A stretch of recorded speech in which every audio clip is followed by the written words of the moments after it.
Olá, amigos Book Crushers, aqui é o Henrique Neto para mais um vídeo do canal. E hoje, então, é Natal e eu vim aqui para compartilhar com vocês as minhas melhores e também as minhas piores leituras desse ano de 2024. Então, é até engraçado contabilizar as minhas melhores e piores leituras desse ano, porque basicamente ficamos com um top 3 e um top 10. 10 livros favoritos e 3 livros que foram decepções, por assim dizer. Porém, antes da gente começar, eu gostaria de perguntar se você já deixou o seu gostei aqui embaixo. Eu gosto sempre de lembrar que vocês deixando o gostei no início do vídeo, os algoritmos do YouTube compartilham o conteúdo do canal Book Crushers para muito mais pessoas e, como diz o ditado, em terra de algoritmo, quem tem like é rei. Se aparecer a estrela do super hype para vocês, por favor, clique na estrelinha, porque isso vai estar ajudando bastante a esse pequeno produtor de conteúdo nessa plataforma gigantesca que é o YouTube. E lembrando também que tem link de comprar lá para a Amazon aqui embaixo na caixa de informações. Vocês comprando qualquer livro, qualquer produto através dos links, eu recebo uma pequena comissão e vocês não vão estar pagando nada além por isso. Enfim, vamos parar de blá blá blá. Espero ajudar que vocês gostem desse vídeo especial e continuem comigo até o final. Vamos lá? Enfim, para já tirar o elefante da sala, vamos começar pelas minhas decepções, o top 3 de livros que me decepcionaram. E os 3 livros, na verdade, foram histórias em quadrinhos, 2 mangás e uma HQ. Foram 3 histórias que eu estava esperando muito e que não me entregaram nada. Uma delas, inclusive, prefiro nem comentar. A primeira delas a aparecer por aqui é Bloom, do Kevin Panetta e da Savannah Ganush, que, se eu não me engano, saiu aqui no Brasil pela editora Conrad, mas essa minha edição aqui é a edição em inglês, que eu comprei na Black Friday do ano passado, super baratinha. E assim, sempre me venderam Bloom como se fosse um hot stopper com universitários. Então isso me deixou super hypado para ler a história, com toda certeza. Só que havia um problema no meio do caminho. E qual problema era esse? O protagonista Ari, né, que é o filho desse casal de padeiros, de uma padaria grega ali, uma cidade da costa dos Estados Unidos, que quer sair da cidade para seguir o sonho de ser integrante de uma banda e tal, só que ele é um personagem tão escrotinho. Eu sei que existem personagens que foram feitos pra gente não exatamente se espelhar, sabe? Só que Ari não tem carisma nenhum. Então, se você vai ser um personagem cinza, pelo menos seja carismático. E o Ari, ele não é carismático, sabe? Eu só sentia raiva das criancices que ele fazia, e ele já era maior de idade, ele já tinha mais de 18 anos, o que deixava tudo ainda pior, porque não era coisa de ele ser dramático, era coisa dele ser infantil, sabe? Ele tem umas argumentações muito infantis com os pais, com o Hector, que vai trabalhar ali na padaria do pai dele, e que ele fala mal do Hector pelas costas do Hector pros amigos dele, que metade dos amigos dele são bem babacas. Enfim, foi uma decepção. Eu acabei dando 3 estrelas porque no final a história melhora. Eu gostei do final da história. Mas, assim, até chegar ao final, eu me decepcionei muito com o Ari. Pois é. E a segunda decepção desse ano de 2024 pra mim foi o mangá Beldade Presa na Gaiola, de Yuya Kirimi, lançado pelo selo Pride da editora New Pop. É um mangá em volume único de fantasia. A gente vai ter uma premissa muito boa, muito interessante, que envolve essa biblioteca mágica, onde os livros dão poderes para os seus donos, para as pessoas que são responsáveis por essa biblioteca. Nós temos essa entidade mágica que era um humano, que era um monge, que foi transformado em uma entidade mágica e está amaldiçoado a viver nessa biblioteca para sempre, por conta dessa família super poderosa, e que são os donos dessa biblioteca. Enfim, a premissa desse livro era incrível, uma premissa bem forte. A forma como o protagonista ele se transforma nessa entidade acorrentada à biblioteca é muito forte mesmo. Porém, entretanto, contudo, todavia, é um desenvolvimento muito apressado. É uma história que merecia ser desenvolvida ali por volta das suas 300, 400 páginas e não em um mangá de 170 páginas. Então parece que é tudo muito corrido, que as mudanças da história acontecem de uma página para outra, literalmente. Isso acabou não me convencendo, mesmo achando a premissa da história, a mitologia, o universo, né, que Yuya Kirimi colocou aqui, muito interessante. Enfim, é um mangá para maiores de 18 anos, vai envolver temas bem fortes, que pode desenvolver gatilhos em algumas pessoas, e poderia ter sido tão melhor. Era uma ideia muito boa, mas que teve um desenvolvimento super fraco. Por isso que eu acabei me decepcionando com Meldade Presa na Gaiola. Agora, a terceira e última decepção desse ano de 2024, eu estou falando de Croquis, de Hinako Takananga, também lançado pelo selo Pride da editora New Pop. Aqui a gente vai ter várias histórias, vai ser uma antologia, basicamente. São 4 histórias, se não me engano, sendo a principal delas a Croquis, e foi justamente por conta de Croquis, a história principal, que eu fiquei super decepcionado com esse livro aqui, porque, enfim, a gente vai ter a história desse rapaz, que é um jovem gay, e que ele, por algum motivo, colocou na cabeça dele que se ele se transicionar para uma mulher, se ele for uma mulher trans, ele vai poder exercer a sua sexualidade de forma mais fácil. O que não é verdade agora, e com certeza não era verdade quando foi publicado esse livro aqui lá no começo dos anos 2000, sabe? Sim, é um livro de 20 anos atrás, é um mangá de 20 anos atrás, então ele é datado. Daí a forma como o par dele, né, vai convencer que ele não precisa disso, ser uma pessoa trans é completamente diferente, ele vai falar umas coisas tão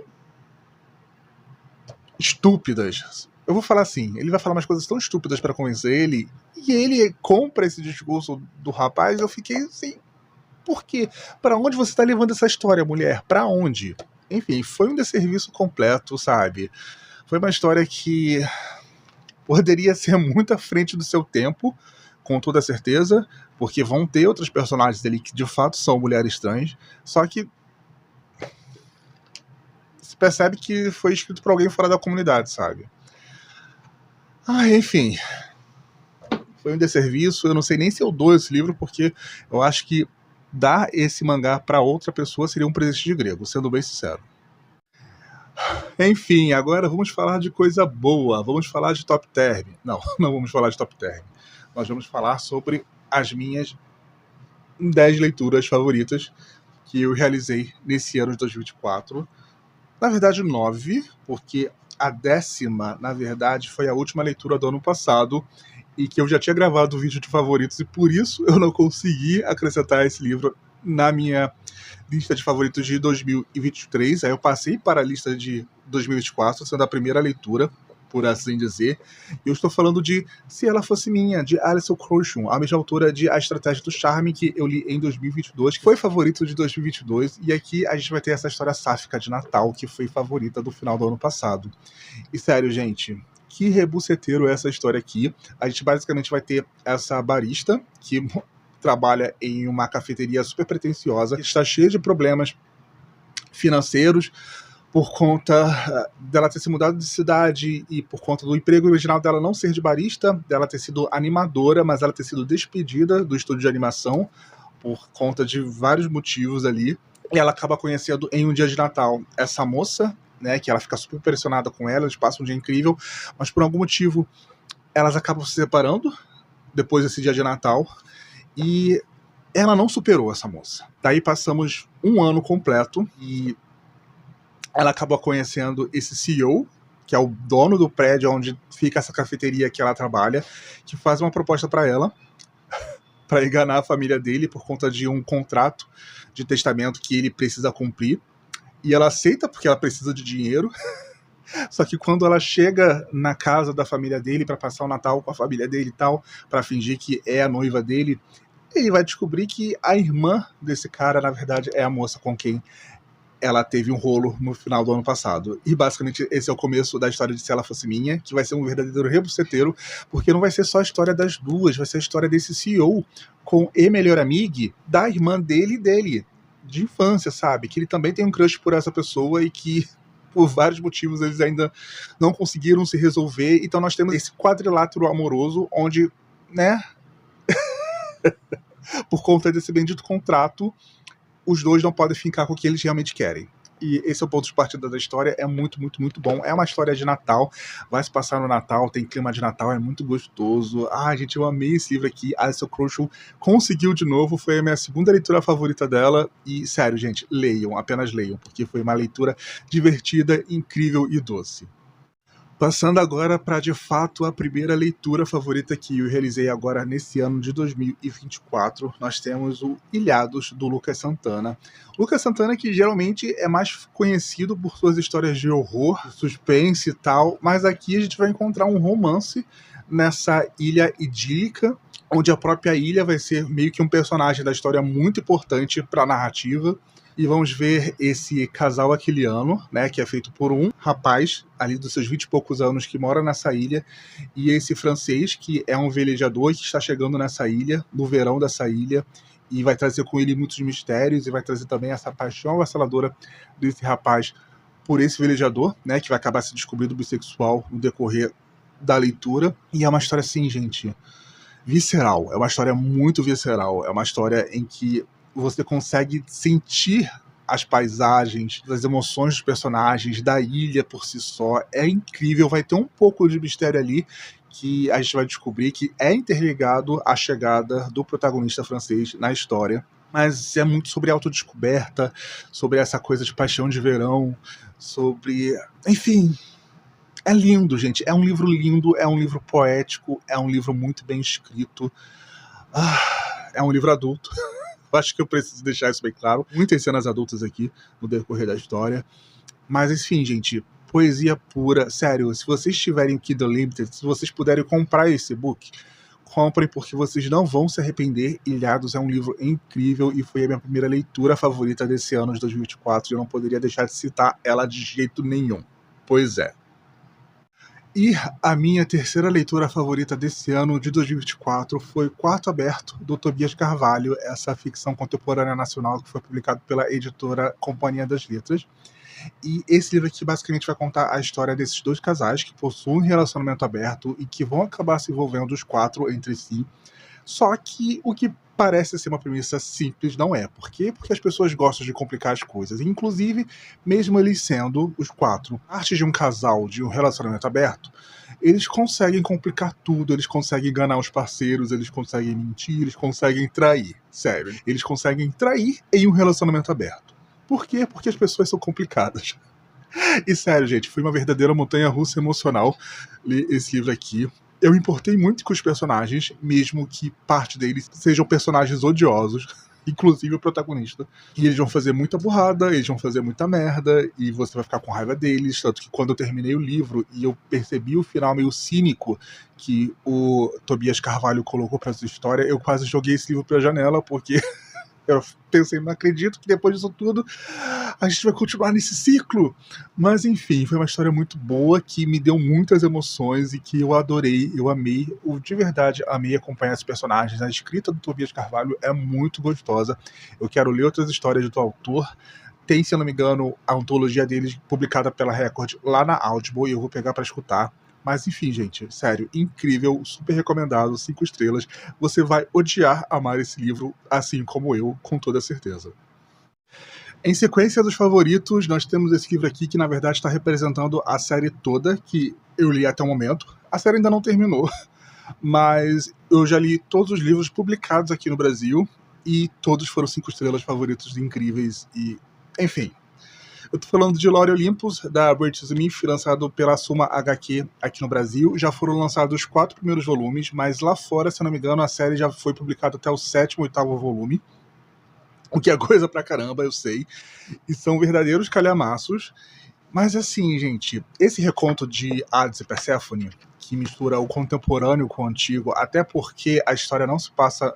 hoje em dia, na verdade se passa na época da Grécia Antiga, só que o Olimpo em si, o submundo e tal, ele tem esse reflexo moderno, é sensacional. Eu amo a Perséfone, a personalidade da Perséfone aqui, as mudanças que o H. Smith constrói para sua mitologia, para os seus personagens, sério, o Apolo aqui é um grande cuzão. Eu gosto tanto do Apolo na mitologia, mas aqui ele é um grande babaca. Tem os 3 irmãos, né, o Hades, o Zeus e o Poseidon, que são um trio que prefiro não comentar. Principalmente o Zeus. Mas Zeus sempre foi Zeus em qualquer reconto, até na própria mitologia. Mas enfim, eu amei Lore Olympus. Eu quero muito que a editora Suma já traga logo nesse primeiro semestre o volume 5 de Lore Olympus. pra continuar essa série. E, sério, gente, eu não imaginei que eu ia ficar tão encantado por essa HQ o quanto eu fiquei nesse ano de 2024. O próximo favorito foi ali pelo final de maio, mais ou menos, e foi uma completa surpresa, porque eu já tinha lido outras coisas dessa autora, eu tinha gostado, mas nenhuma tinha se tornado de fato favorito. E esse livro aqui me deu uma nostalgia de uns 10, 12 anos atrás, de romance sobrenatural de 10, 12 anos atrás, que foi uma verdadeira viagem. Eu tô falando de Noiva, de Ellie Hazelwood, lançada aqui no Brasil pela editora Arqueiro. Vai ser a história dessa vampira que vai entrar em um casamento falso. Um casamento por interesse, por assim dizer, com esse líder de clã dos lobisomens. Ela é filha do líder dos vampiros e ele é o líder do clã dos lobisomens. E os dois vão acabar se casando por conta de política mesmo, só que ela tem um interesse a mais nisso, ela tá atrás da sua melhor amiga humana, que desapareceu, e que ela tem a leve suspeita que tem a ver com esse clã de lobisomens do marido dela. E basicamente esse é o ponto de partida da história. Gente, eu amei esse livro aqui. Não vai ser a reinvenção da roda, muito pelo contrário, mas foi um livro tão nostálgico, tão gostoso de ler, tão divertido. Eu me importei tanto com esses personagens aqui, tanto a Misery quanto o Lowe. E é muito engraçado porque a Misery não percebe que o Lowe está caidinho por ela desde o começo. Ai, gente, foi super divertido, super gostoso. Eu amei essa capa também. Estou muito empolgado para a continuação, que deve sair, eu acho que no final do ano que vem, ou alguma coisa assim.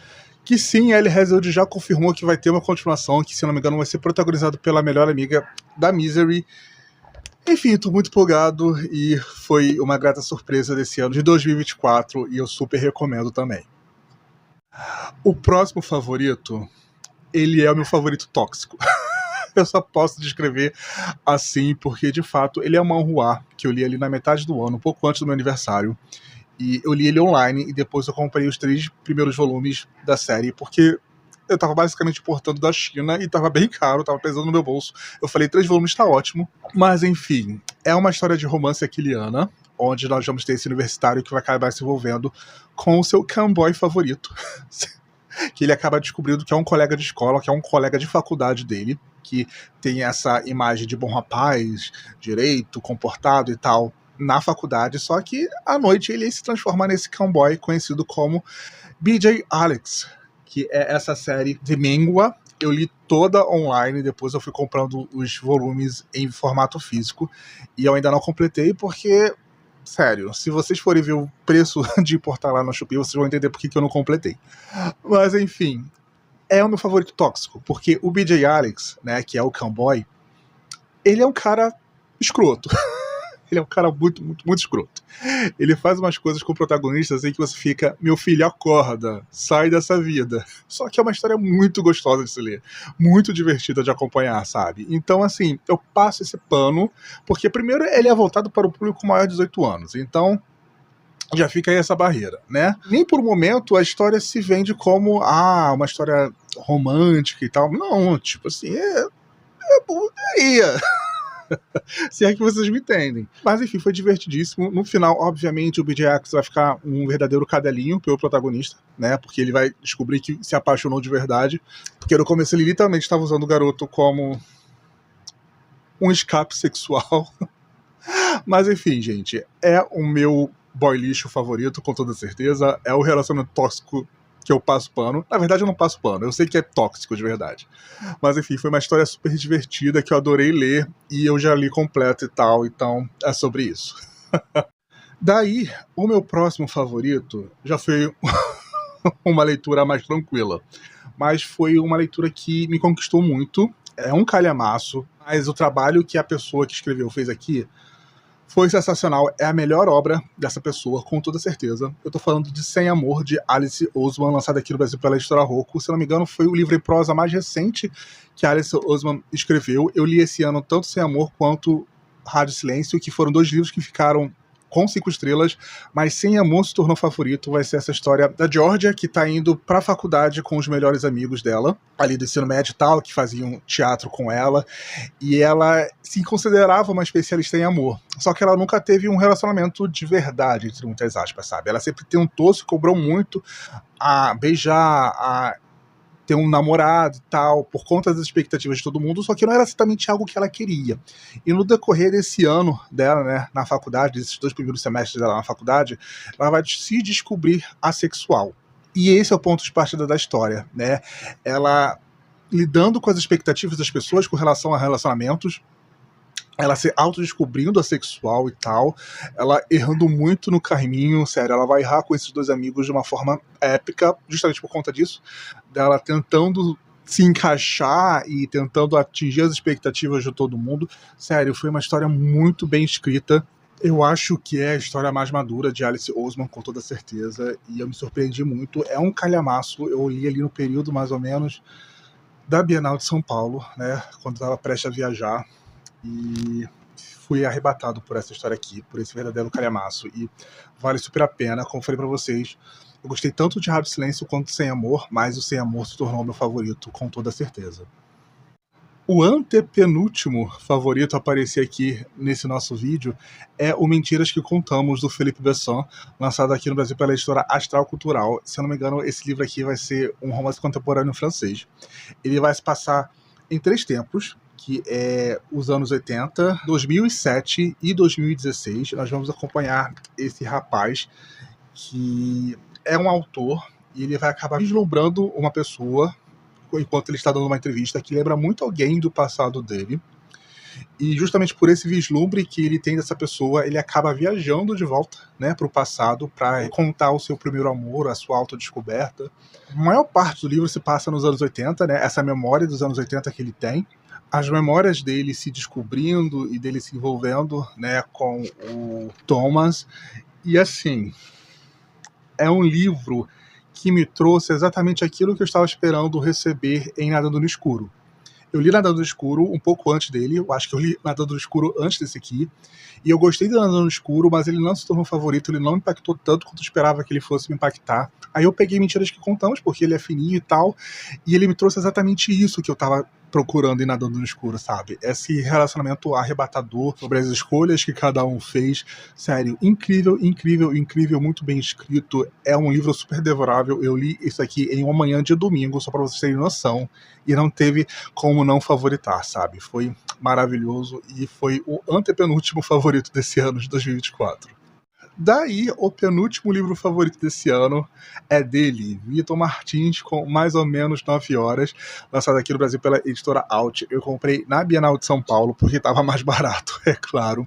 E assim, esse eu digo que é o primeiro livro adulto do Vitor Martins, porque o protagonista e os personagens ao redor dele já vão ter 30 anos. Ele vai ter esse flashback da adolescência dele, do personagem, só que vai ser narrado pelo ponto de vista do personagem no presente, de 30 anos, sabe? Não vai ser pelo ponto de vista do personagem adolescente. E sim ele revisitando essas memórias, fazendo essa viagem de São Paulo para Nova Friburgo, aqui no Rio de Janeiro, que é a cidade natal dele, por conta do velório do pai dele, que acabou de falecer, e ele não tinha uma relação muito boa com o próprio pai. Gente, eu peguei esse livro aqui um pouco ressabiado, porque o Se a Casa Oito Falasse, a história anterior do Vitor, não tinha se tornado favorito como os outros livros dele que eu li. Só que assim, esse livro aqui parece que foi feito pra mim, sabe? Pro meu momento. Foi o Vitor falando assim, olha, a gente está nesse momento, a gente precisa dessa história. Basicamente foi isso. Eu acho que os leitores ali por volta dos seus 30 anos e tal, um pouco mais velhos, do Vitor Martins vão amar esse livro. Eu não sei muito bem os leitores mais novos, até porque o foco desse livro aqui não vai ser exatamente romance. Vai ter uma parte com romance e tal, porque ele vai se reencontrar com o ex-namorado dele dessa viagem de ônibus. Só que o foco dele é sobre o passado dele mesmo, sobre a vida dele, sobre as escolhas que ele fez, sobre o relacionamento dele com o pai, o relacionamento dele com a mãe, enfim, sobre como ele está lidando com tudo no presente. É sobre isso, sabe? É sobre a própria vida. E maravilhoso, me tocou de um lugar que eu não esperava que fosse me tocar. O penúltimo capítulo desse livro me levou às lágrimas, sério, eu chorei muito lendo esse capítulo. E é sobre isso, foi o penúltimo livro que eu li desse ano, que se tornou favorito e que eu recomendo de olhos fechados para todo mundo. E a minha última leitura a aparecer por aqui, a minha última leitura favorita, é claro, também está representando uma série, assim como Lore Olympus. Eu li 2 volumes dessa série nesse ano, em sequência, e os 2 volumes se tornaram favoritos. Eu estou falando de Wolfsong, no caso, O Chamado, o primeiro volume da série Green Creek, de T.J. Klune. T.J. Klune, que já é um autor favorito para mim. Eu favoritei A Casa no Mar Cerúleo, eu favoritei Além da Porta Sussurrante. Só que assim, em Wolfsong, ele é tão incrível quanto esses 2 livros. Ele também vai falar muito sobre família de coração, assim como os outros 2 livros, mas ele vai ter um ritmo, um clima, uma pegada completamente diferente desses 2 livros, porque os 2 livros que são mais atuais, eles vão para uma linha mais cozy. E aqui, de fato, vai ser um romance sobrenatural, sabe? Um romance sobrenatural com lobisomens queer. O que é mais incrível ainda. Como eu disse para vocês durante o vlog de leitura, é como se esse livro fosse um crepúsculo queer, onde o T.J. Klune vai para lugares que a gente sabe que Stephenie Meyer não queria. E isso é um baita de elogio, gente. Só nesse primeiro volume aqui acontece muita coisa. E nesse primeiro volume aqui acontecem coisas que outro autor teria desenvolvido uma série inteira para fazer, e ele faz aqui só no primeiro volume, sabe? É sensacional, gente, sério. Parem o que vocês estiverem fazendo e vão ler Wolfsong. Não se assustem com o tamanho dele, porque ele é incrível, ele é fluido, ele é gostoso, ele é divertido, ele te faz chorar, ele te faz torcer pelos personagens, ele te faz ficar aflito. Enfim, qualquer coisa a mais que eu vá falar sobre esse livro aqui, eu vou estar parecendo um fanboy falando da aleatoriedade, sabe? Apenas me escutem, leiam esse livro, se encantem por essa história, se encantem por esse universo de lobisomens que tem um frescor, sabe? Ah, gente, incrível, incrível, incrível, de verdade. Favorito, 5 estrelas. Eu devorei esse calhamaço em 2 dias, só pra vocês terem noção. E foi o último livro favorito desse ano de 2024. Muito bem, pessoal. Foram todos esses os meus 10 favoritos desse ano de 2024. No começo vocês puderam ver também as minhas decepções. Mas eu não quero falar apenas sobre isso, né? Eu vou aproveitar para vir aqui e desejar para vocês muita saúde, muita tranquilidade, muita paz, que vocês tenham ótimas leituras, que suas leituras sejam incríveis, que vocês passem próximos das pessoas que te amam, sejam amigos, sejam familiares, sejam pessoas que vocês têm relacionamento. Só coisas boas aconteçam com vocês que estão aí do outro lado, me assistindo, por mais um ano, por esse ano de 2024. Muito obrigado por estarem aí do outro lado, muito obrigado por não me deixarem falando sozinho. Um beijo pra vocês e Feliz Natal, e até o nosso próximo especial.